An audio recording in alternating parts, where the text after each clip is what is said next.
Hi everybody, I'm Dexter-Mazza. Welcome to our edition of Student Skills for Surviving and Thriving During COVID-19 and Beyond. This is episode 12, I believe. Is that correct? 12? All right, I'm one of the authors of the DBT STEPS-A curriculum. That is this book that will be teaching the skills of building mastery and coping ahead from at this point. All right, I'm going to introduce you to my class here, who also happen to be our children. So go ahead. My name is Dexter-Mazza. I am 13 and I am in 7th grade. My name is Grace. I'm 8 and I'm in 2nd grade.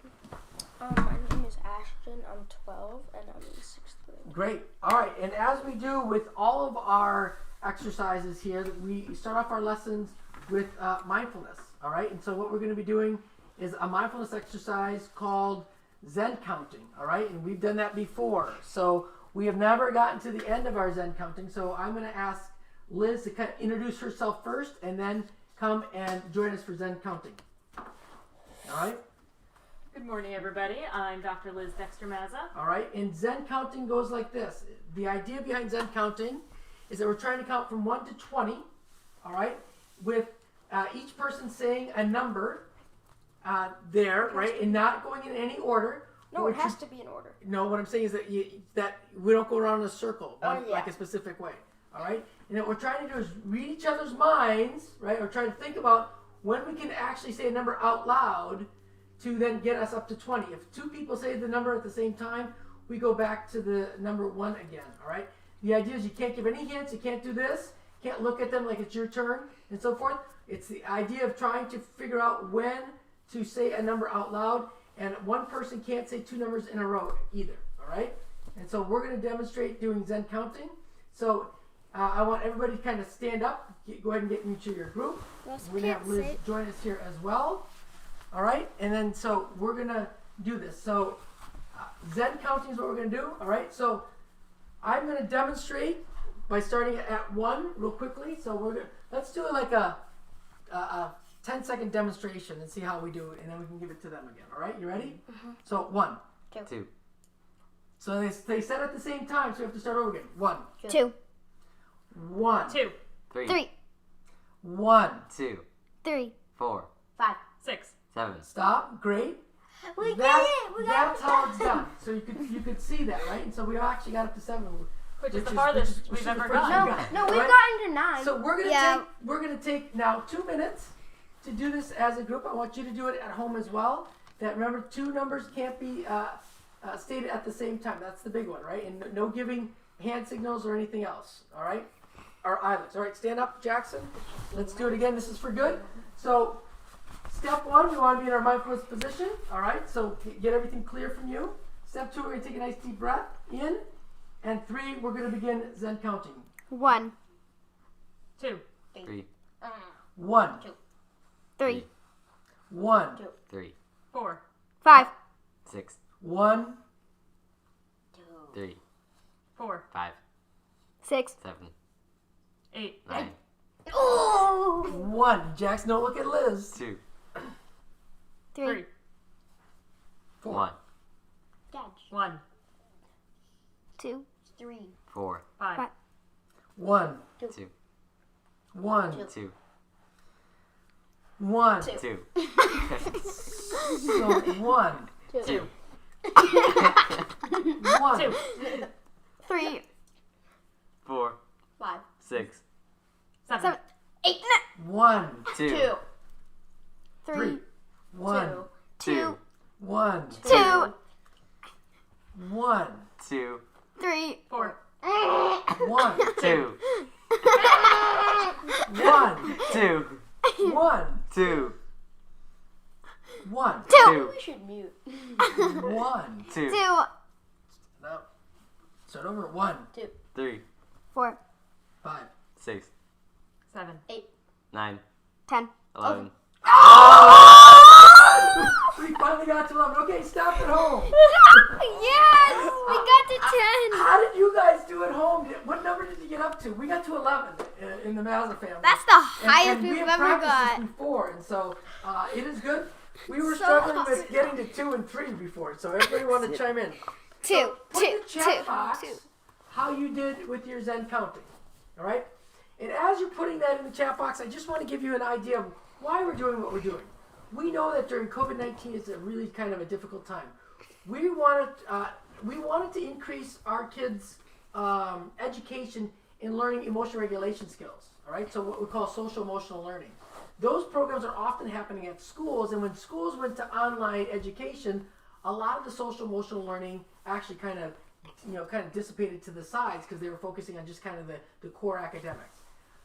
Liz and I believe that social emotional learning is a core academic, and that we wanted to include the education of the skills that we put in our curriculum, our DBT STEPS-A curriculum, into our family's education. So if we were going to be teaching our kids some of these skills, we thought, why not teach a lot of kids these skills?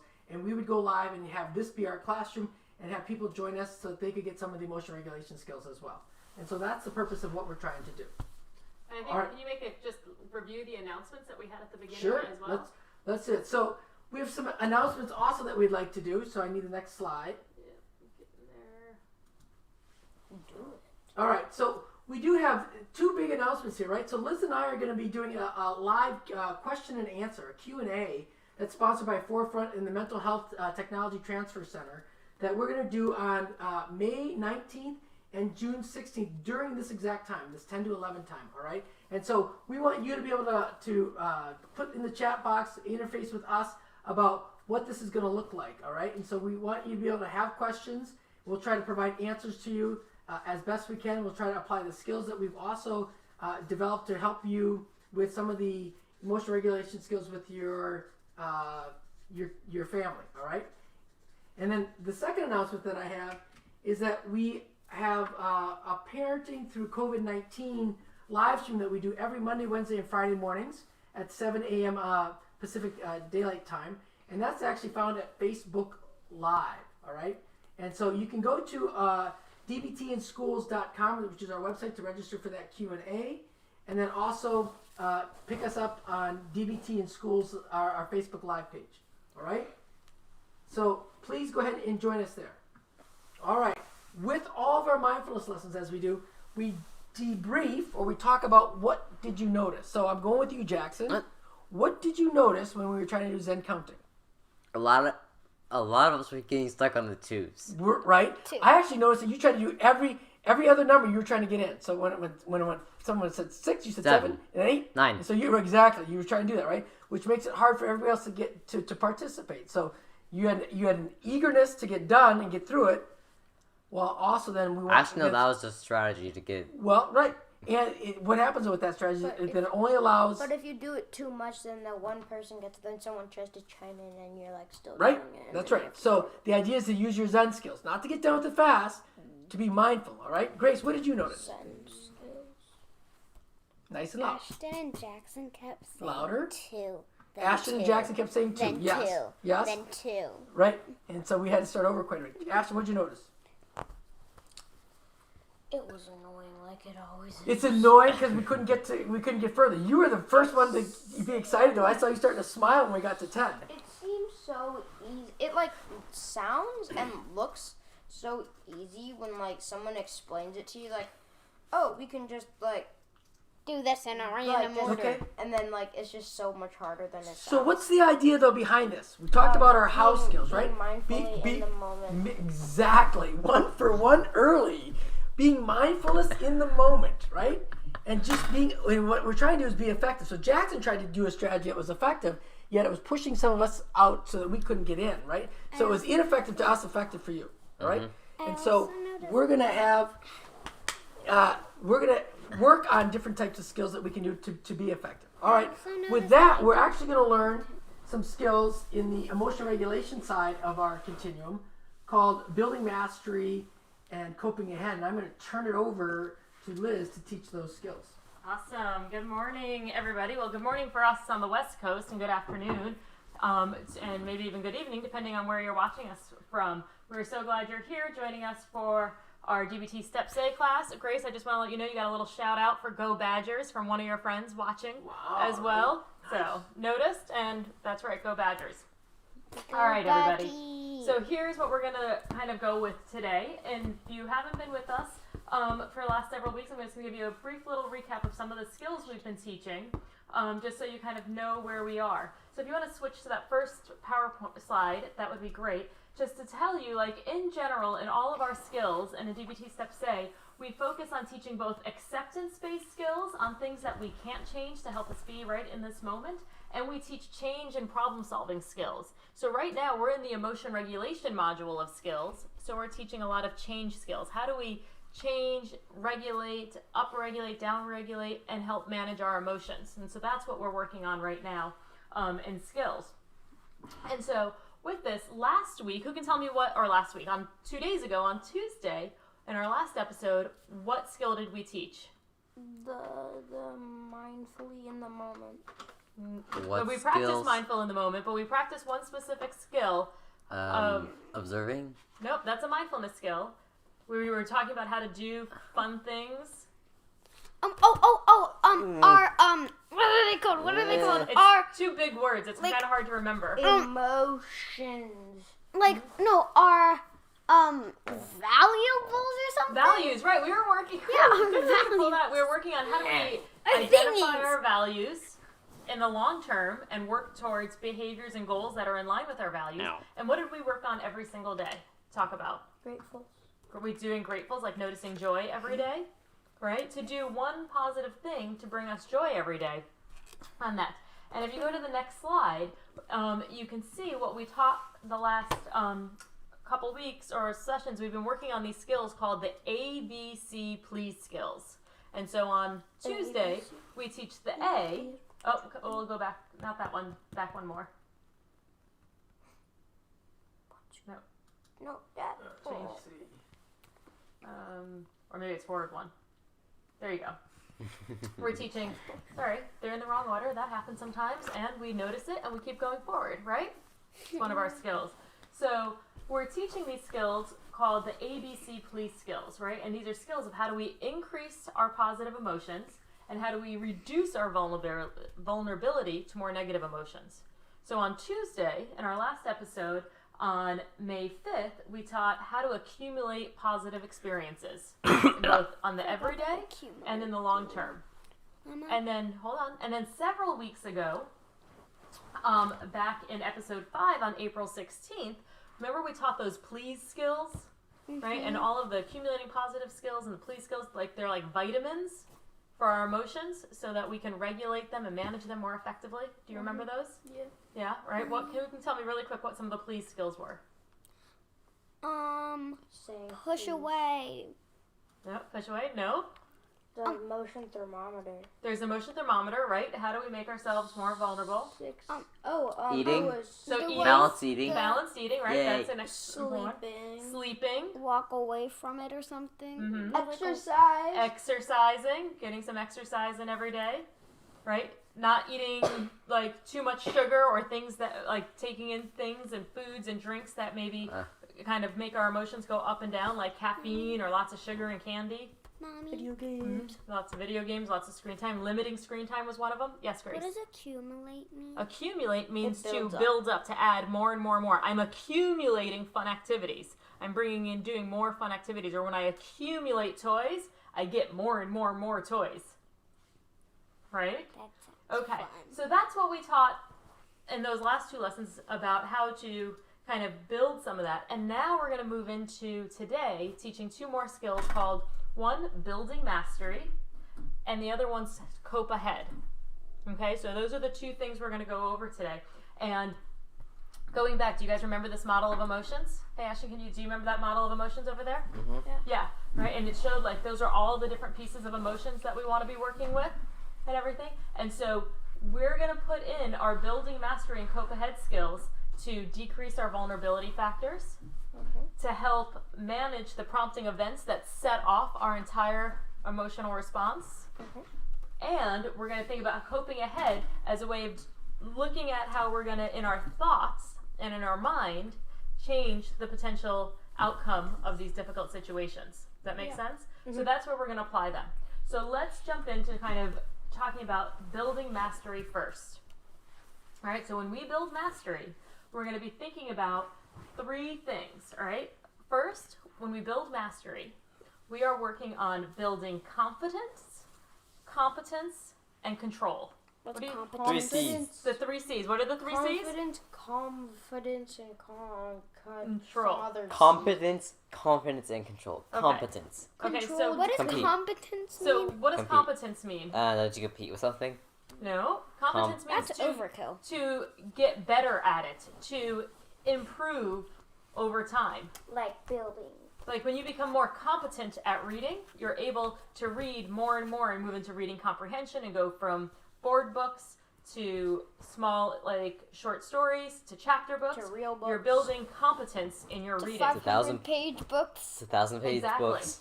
All right, so that's what we're working on today. One Piece. With building mastery, we're going to work on increasing our control, increasing our competence and confidence, which can have an outcome at the end of increasing some of the joy we experience. Does that make sense? Mm-hmm. Okay, so if we look at this next slide here, that says we're going to be working on building competence, building confidence, and control. There's 3 things they're going to help us do. Okay, and you guys have this on your handout here with number 1, 2, and 3. Jackson, read number 2 for me under Build Mastery. Plan for success, not failure. Do something difficult, not but and possible. Right. So really looking at this, the thing that we're thinking about with building confidence and competence is that we want to work on doing things and planning for success over time, doing things that are a little bit hard, right? We want every day to be able to show that we did something that's a little bit hard that we can accomplish, right? It's one of the reasons why we kind of track, what are our school assignments that we're doing during the day? Or every day I track how much water I drink or whether I exercise or not. Because when I see all my check marks off at the end of the day, I can see that I accomplished some tasks for the day and the activities. Okay? What does number 3 say, Ashton, on there for you? Imagine the situation. Wait. Nope. Oh, and Number the build mastery. Gradually increase the difficulty over time. If the first task is too difficult, do something a little easier next time. Right. So we're going to gradually do things that are harder and harder over time. So kind of like back to our reading example, that when you're building competence and control and mastery, you're building up in the difficulty, because we don't want to just stay reading the same single story books our whole life, right? We want to make that progression. Because then you don't learn anything. Right, because you're just kind of like, oh, I accomplished this one thing, I'm good.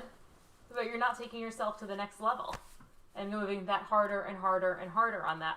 So these are things we want to be thinking about. We're going to plan for success on how do we do something that's a little bit hard and still possible for us to achieve.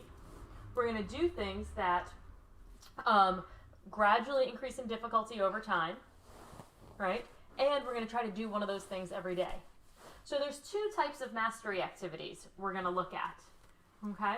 The 2 types of mastery activities are there's some that we might not particularly enjoy doing in the moment, right? Can we go to the next slide, please? It's something that you don't particularly enjoy in the moment, and when you're done, you have a sense of joy from it and accomplishment for it, right? Can you think of any tasks that you have to do? And I want you guys to think about this at home and then give us some suggestions in the chat bar about what are some of the things that you have to do that you might not actually enjoy or find pleasure in the moment. And when it's done, when you've completed the task, there's that increase of joy, accomplishment, and confidence in it. What are some things like that maybe for you? Finishing cleaning my room. When you finish cleaning your room. You do not like cleaning your room? No. Or is that what you're telling us? Do you guys like cleaning your room at home? For Nope. some people, they might, right? And so they get joy doing it. Well, And no. for some people, like me and Grace and Jackson, Ashton, do you like cleaning your room? No. And when we get it to clean, how do you feel when it's done? When your floor Relief. is empty, Really? Oh, yay, I cleaned my room. right? Do you have that? Now it's going to last for a day, and it's going to go back to Right. dirty. I think you, Ashton, told me a couple weeks ago that you had this sense of like calmness when the house is clean, when the floors are Well, cleared. it's not like, oh, where do I put my stuff? Oh, clean up this stuff. It's like, where do we put this stuff to clean up? So you just feel What kind of do I clean and do? open, and it's not as cluttered. So when things aren't as cluttered, right? But the act of cleaning up is hard. What other activities do you guys have that you might not particularly enjoy doing, and when you're done? Yes. One of our families shouted out that they don't like to put away dishes. Oh, Oh yeah, That's putting like us. away the dishes, right? 3,000%. 3,000%. You don't like putting away the dishes. And does it give you that sense of accomplishment when it's done? No. No. What do you get out of it when you're done? Nothing. Right. Absolutely nothing. Right, you do- Because then it just gets loaded literally 10 minutes later. And it's like, empty the dishwasher. It's like, I just did. Right, and it's that balance. Right? These are kind of some things that you don't particularly enjoy doing, 'Cause you and do you it don't get a lot of 3 times a accomplishment day. out of it, right? We have to kind of give you some reinforcers for doing it. Yes, Grace? I can kind of also make it fun cleaning my room because I can blast music at level 8 on my Alexa. Right, so you've figured out how do you do something that you don't enjoy, pair it with something you like in order to make it not as painful when you're doing it. That's what Then I do can, when I like, fold put laundry. away my clothes to the beat. Right? And so That's what I do when I fold problem laundry. solving. Okay, so you're figuring out how to pair that with some things. All right, so those are things that, like, I particularly, don't like doing yard work, right? And doing gardening. What I do like is like what I did last weekend when I took out the power tools and I cut down a bunch of trees I and like power bushes tools. and cleared out a whole space. And then when it was done, it just looked so much cleaner and I accomplished it. I didn't particularly enjoy it while I was doing it. And when it was done, I had that sense of accomplishment. So that's one kind of building mastery activities. Things you don't particularly enjoy in the moment and you feel more confidence and accomplishment and joy when you're done. And the other ones are things that make you feel more effective and more in control and also can help to build that competence, right? And these could be things that are similar to some of the things we just talked about, but what other things might be that, like, you don't enjoy it, you don't have joy when it's over, but you actually feel like you've accomplished something bigger on that. Can you think of things? Ashley? Can you repeat the question? Oh, okay. Did you get unmindful for a moment and you had to bring your attention back? All right. That's important that we just keep practicing noticing and with that observing muscle, bringing our attention back. So what are some things that you can think of that help you feel effective and in control? Because maybe it's a bigger task of something that's been hard for you and you keep having to do small pieces of it to get it done, even though you don't really enjoy it and it's hard while you're doing it. Science fair. So the science fair, that's a really great example. That was like a 4-month-long project, and you did not enjoy it at all. It was Neither did I. super duper boring. Super boring and hard, right? Kind of coming up with the design for the board and doing the write-ups of the labs and the actual experiment. Super duper hard. Yeah. And so what happened for you? Did you feel more control or feel more effective when you were done with it? No. No? Right? You didn't think... I thought when we had talked about it, that effectiveness of doing behaviors that are in line with your long-term goals, part of your goals was to have a strong science grade. Yes, it was. Yes. And so did doing the science fair project and doing it well the way you did it and accomplishing it, did that help you feel effective as if you reached your goal? Yes, I got 3 100s. Okay, so that's the link there, right? You didn't enjoy it and it was effective in helping you come back to reach your goals. So doing a science fair project. And can you think of any other things? It doesn't have to be a huge thing. It doesn't have to be a big thing. It doesn't have to be related to school. What are some things that you have as a goal to get better on? Like for me, one of the things that I've been getting as a goal that's been really hard is all of a sudden I'm learning all of this technology about how to do live streams and how to use recording equipment and video equipment, right? And every day almost, or every week, I am getting a little bit better and a little bit better and learning more and more things, right? And so I'm feeling more effective, more in control as we're building this up. Okay, so we need to kind of keep thinking of things like that. And so for you at home, if you can think of things also that are hard, that you're trying to grow and improve upon, that over this time, like during COVID-19, for some of us, we're thinking about what's a new thing I want to learn? And it's been hard, and maybe I haven't had the time to work on it, and now I'm trying to learn this new task. Can you think of things like that? I can think of one for our family. It's actually with Jackson, in that Jackson has learned to run 3 miles instead of 2. He used to say, I can only run 2 miles. I can only run 2 miles. And so we pushed that one time to do 3 miles, right? And we had to take a little bit of a break. And then the next time we didn't have to take the break, right? So again, you're pushing that half step further, challenge step. And now you can do 3 miles pretty easily, right? So yeah, I think that's a good example. So let's put that one in there as well, all right? Right. So there's the things that we have to do that we don't like chores. And then there are the things we want to grow and improve upon, right? That are hard. Like when I ran that half marathon last year and I couldn't even run for 3 minutes at the start of it, right? And I had to grow and every week run a little bit harder, right? And help me build that mastery every week. Does that make sense? All right, so you guys, have you thought about anything like that for yourselves? Yeah. Yeah. Science. Right? So You've been building mastery in science. And in math, I'd say you've been building that and kind of improving on that. And I think, do we have any more comments from folks watching us here?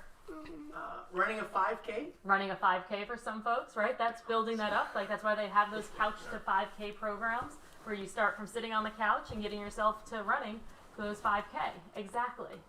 All right, so what I want you guys to think about is plan on doing one hard thing every day.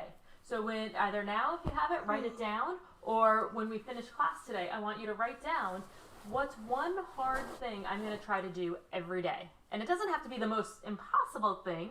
It's got to be, it can be something that's a little bit hard and possible for you to accomplish. Make sense? All right, and I don't want you to try to do 10 new things that are hard all at the same time. Start with one hard thing at a time. Maybe doing my loom weaving. So you're going to, loom weaving, that's something that you've been wanting to learn how to do, right? So maybe start with a basic pattern and then growing to more of the more difficult patterns and then maybe moving all the way up to creating your own patterns, right? That would be doing them stepwise a little bit harder each time. Or then like making a scarf. Or making a scarf, that could be it too. Great ideas. All right, so let's move to the next skill, okay? So we've just talked about how we're going to build mastery. And the next skill we're going to talk about, do you guys need to stand up and shake around, do a little wiggle for a moment?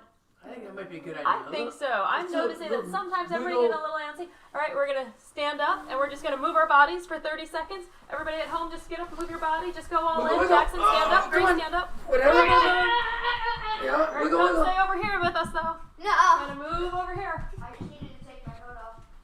All right, I'm going to get myself a little cup of water. All right. Sometimes we just need to shift our bodies a little. Get the energy back into our brain. You guys are a little tired All today. right, let's go. Maybe we watched a little too much TV last night. Stayed up a I little did late. me and Ashton did wake up at 7. That is true. You guys got up because you're building mastery Oh, on getting up and getting things done before the morning starts. All right, let's turn to cope ahead. Cope ahead is another skill that I think is so incredibly important that we practice. That with cope ahead, what we're really thinking about is how do we prepare ourselves for difficult situations that might be coming up, right? That we know sometimes there are things coming up that we have to do, and we might have an emotional reaction in the moment to it, right? And with the skill of cope ahead, we are going to practice rehearsing ahead of time how we may act skillfully and effectively if that situation comes up. So there's 3 questions we want to ask ourselves when we have things coming up, right? The first question is, a big one is we say, what is the threat? What's the thing that I'm feeling threatened by or I think might happen? And our cogs in our brains all start turning and moving, right? When we start thinking about things. So ask yourself, what's the threat? Or what's the worst thing that could happen in this situation? Or whatever, like, it's like denied or turned down or Right, whatever. like I'm going to ask for this really big thing from somebody and I'm going to get turned down. And then maybe I'm going to get so angry and my emotions are going to go so high and I'm afraid I'm just going to lash out at them and scream or throw something or break something, right? And the other way you might ask it is also, what am I most worried about in this situation happening, right? And what if that happens? What am I going to do? So can any of you guys think about for a moment any situations that might bring on, if you were able to ask somebody something, or you were going to get some news on something, what might be the worst possible outcome for you? Yeah, we can't even go in our backyard outside. Oh, so this is like we were talking about earlier. Like right now, we really don't leave our house and we don't leave our neighborhood much at all. But what if all of a sudden, like, somebody came in and said, "Dude, you know what? Now we don't actually really want anybody going outside." And for some folks, like, we're really fortunate, we have a backyard here. But some folks who like live in apartments or condos or in the cities, they don't have yards and they actually can't go outside. So what if somebody said, "You can't go outside anymore"?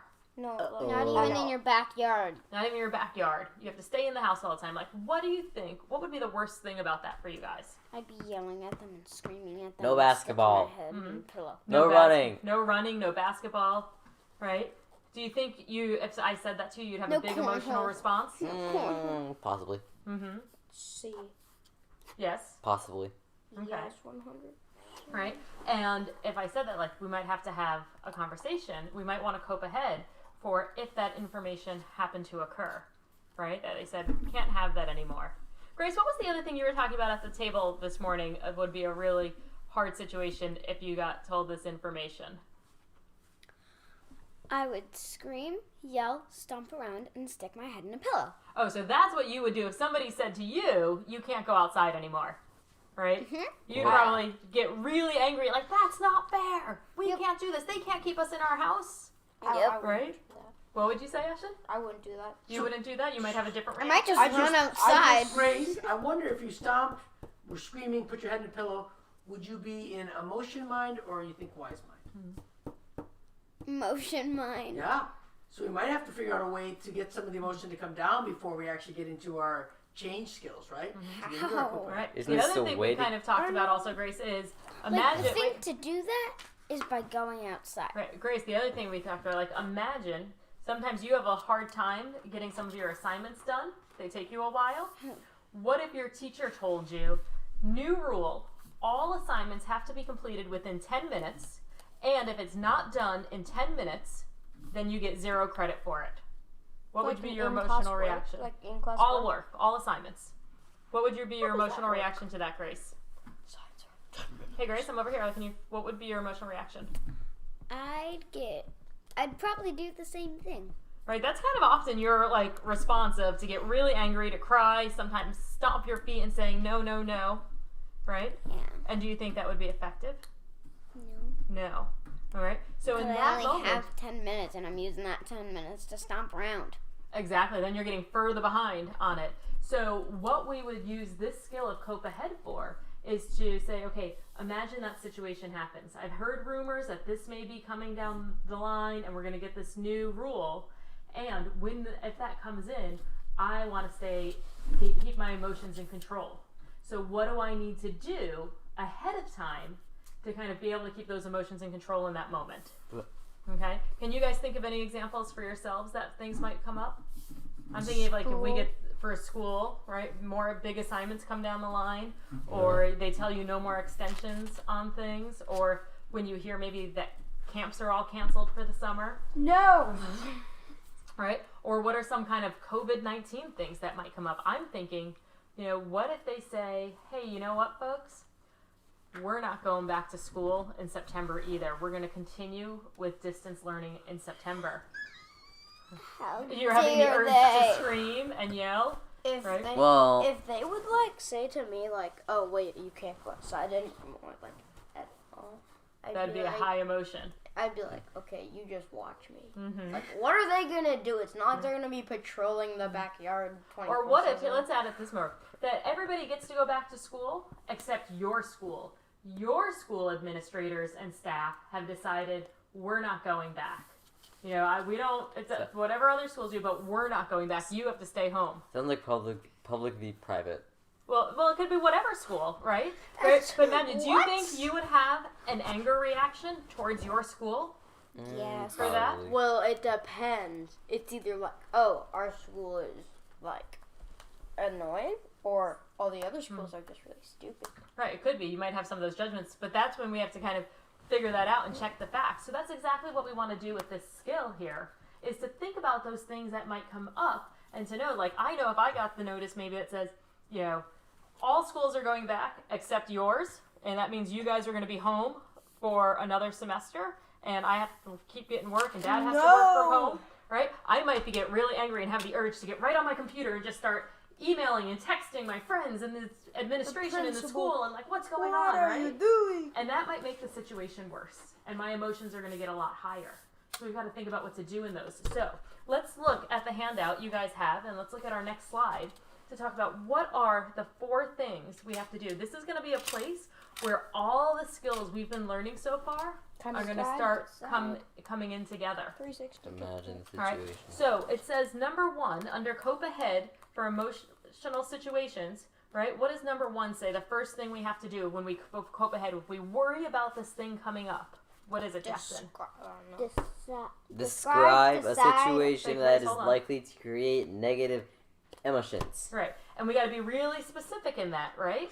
We've got to be really specific. We got to use our check the facts skill that we learned a couple of classes ago about how to really check the facts. Like, if we didn't go back to school, right? Or maybe we have to check the facts like, hey, just because a classmate of yours, Grace, said that your teacher was going to make this rule that all assignments done in 10 minutes. How does we might have to check the facts like, me? Is that a rumor or is that a possibility? There's and no maybe way go that's talk to true. the teacher. So Yeah. we're going to describe the situation and we're going to describe what's the threat. So Grace, if you were to describe what's the threat, what's the problem with your teacher saying every assignment is done within 10 minutes or you get 0 credit? I can't do that. You can't do that, right? So I'm not going to be able to do that. And then if you can't do that, what's the problem? I get a 0 on everything, and I'm probably going to stay back from school. Okay, so that's your worry, that you'd get a 0 on everything would be the biggest fear. So once we got to describe, like, what's the worst thing that would happen? And then we're going to decide. Ashton, what's it say for decide? Decide what coping or problem-solving skills you want to use in this situation. Be specific or write it out. Oh, wait, no, just be specific. Okay, so first, describe what skills you're going to use ahead of time for that. So Grace, we would talk about, like, all right, if we heard this rumor and we know it's a possibility and it comes out, what skills do you think it's going to be important for you to use when the day I tell you or the moment I tell you, hey, new rule. We got to get everything done in 10 minutes. And your emotions are going high. What skill do you think you need to get from yourself in that moment, from emotion mind back into wise mind? I need to talk to you and stand up for myself. So you might want to think about, like, all right, how am I going to talk and stand up for yourself? Are you going to be able to do that in emotion mind, or do you have to get to wise mind first? Probably to wise mind. Okay. Yep. Jackson? Crisis survival skills. You need a crisis survival skill right there to do some distracting. Because they're above 65. Right. If my emotions are really high, I might have to pull in my distract skill or one of my other crisis survival skills. Maybe even do a pros and cons on that. Right. And then your anger might be really high. What skill do you sometimes use to get your anger down? Even when it makes sense that you're angry. To run or? To run and do something else to cool off. Okay. So opposite action. Or just go in your room. Opposite action. Right, so there's 2 things we might do. We might either do opposite action to get our anger down, or we might do what we call one of our tip skills, which I'm not sure if we haven't taught here yet. We're going to get to that in a couple weeks. Our tip skill of how do we get our emotion down fast, really in the moment, which is one of our distress tolerance skills. So we have 2 options for getting our anger down. Stick your head in a big bucket of water. You got it. Put your face in some ice water, and we will get to that when we teach the tip skills. But those are definitely, we want to really think about what skills we're going to use. So Grace, I imagine for you that when your emotion is high, because I just told you that, hey, new rule, all assignments have to be done in 10 minutes. And we know in that moment, your emotions are going to go really high. You're going to want to scream and yell and maybe even cry. And those would all be okay responses, right? Like that. And then not effective to get you what you want, right? It's not going to get you closer to getting your assignment done. And we want to get you back into wise mind. So like Jackson and Ashton said, we might want to do some breathing. Or doing what you often do that's effective is like in that moment, you're just going to notice your emotions are so high and you're going to go do, what do you usually do in your room or on the couch? Either do square up or just play with my magnets. Play with your magnets, go to your room and distract by doing something else. And sometimes you kind of take little mini vacations where you just climb into bed and put the covers over your head. Yep, I did do that. Right? And that's a really effective strategy as well to kind of cope with those high emotions. So you might do that. All right? So once we know what we are going to do, the next thing that's really important is that you imagine yourself doing it. Right? You actually kind of like close your eyes. You imagine mom coming to you and saying, oh, just got the news, new rule, all things have to be done in 10 minutes. Imagine your emotions getting really, really high. And then imagine yourself going to your room and either crawling into your bed and pulling the covers over your head or playing one of your activities in your room. Okay, and doing each of those. And then you've got to do that over and over and over again. That's the last step, is to rehearse that. Once you've imagined it not going well, you're then going to practice and rehearse what skills you're going to use to cope effectively. And practice that. And this is a lot of what like athletes do when they're getting ready for big sporting events. And like we've seen, I don't know if any of you've watched this during COVID-19, without the Olympics happening, and you've got all these Olympic athletes who are figuring out ways to practice for their competitions without being able to go into the pool and swim or dive or do their gymnastic routines because they can't go to their gyms anymore. Or go to the snow hills. Right, or people who are skiing, right? They can't do that either. So they're coming up with ways to imagine in their minds how they're going to rehearse and practice this. So that's what we want you guys to do. This isn't just problem solving and thinking about like, oh, how am I going to get myself ready for it and to decrease the likelihood that the problem happens, right? That I get that news. It's really about when I get the news and my emotions go really high, what am I going to do then? What am I going to do in that moment when I am dysregulated? Coping ahead and practicing for when I end up in emotion mind and I need to get myself back to wise mind. Like when we're in school, one of the ways I think about this is like you ever go and you're really worried about taking a test, and when you take that test, you think, oh, I'm not going to remember anything. I'm just going to freeze. I'm going to panic. I'm going to want to run out of the classroom. And so you've done lots of studying. You've done some mindfulness before you've gotten to class, and then you end up getting into class, and even though you've practiced and gotten yourself ready, you sit down, you turn your math test over, and it looks like all the words and letters are all in Greek and you have no idea what it says and your anxiety goes really high through the roof. Coping ahead would be practicing for what do you do in that moment when you turn the test over and you don't recognize anything on the page. We would practice in our minds, how do you walk into class, look at the test, recognize you don't know everything, your emotions go up, then quickly turning the paper back over and then doing maybe some paced breathing in your mind, right? Or some self-soothing, maybe distracting by counting the tiles on the wall in the classroom until your emotion comes down a little bit. And then we're going to imagine turning the test back over and covering up most of it so you only see the first question. And then breathing, right? And we're going to practice and do that over and over again. Does that make sense? Mm-hmm. How you practice and get ready for the really hard thing so that you can stay focused on it. Yep. All right, so that's what I want you guys to think about tonight is identify if there are any situations coming up that you are worried about, that you think you might have a big emotional reaction to, and how you can use your skill of cope ahead to plan and practice in your mind, bringing in all of your other skills that help you to act effectively. So here's our 3 take-home points for everybody to practice today. Think about with your families.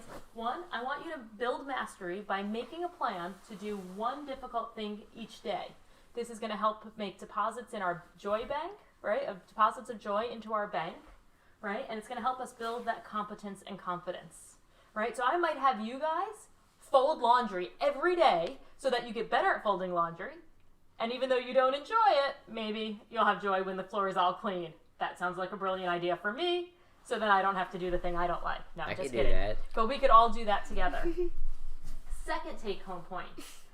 Think about a situation that might be coming up and you might have a high emotional reaction to it. And then ask yourself, what's the threat? what's the worst thing that could happen in this situation? And once you identify that, I want you to identify what skills you're going to use and then rehearse those skills, using those skills, and it's not going well.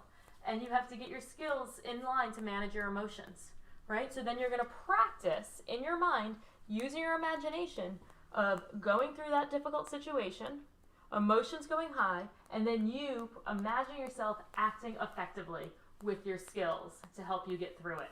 So those are the 3 things we want you to practice. All right, that's building mastery and coping ahead. All right, any questions from you guys about these skills? No? Do we have any questions from anybody at home?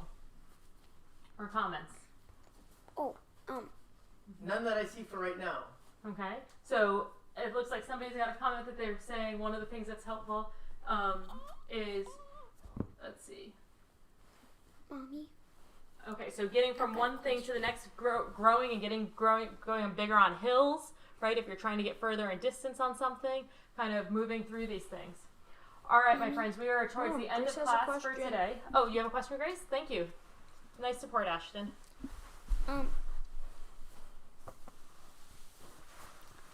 What if, like, you don't get notice about it, and then it just happens? It just happens, right? So then maybe then it's the practice, like, okay, when emotions get really high, right, this is where we're just going to practice in our minds, whatever it is. When I know I get angry, we'll just imagine a bunch of really things that might make us really angry. How am I going to respond to getting myself into wise mind when emotion mind for anger goes really high? And maybe we'll just practice and think about times when it's happened in the past and do that. Practice it for that. Because we want to practice. If we know there are situations that tend to set us off over and over again, how do we just practice getting through those situations effectively in our mind and rehearsing it? That was a great question.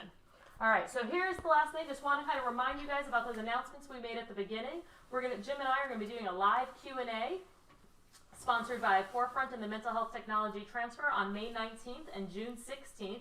So be sure to grab the registration link on our website.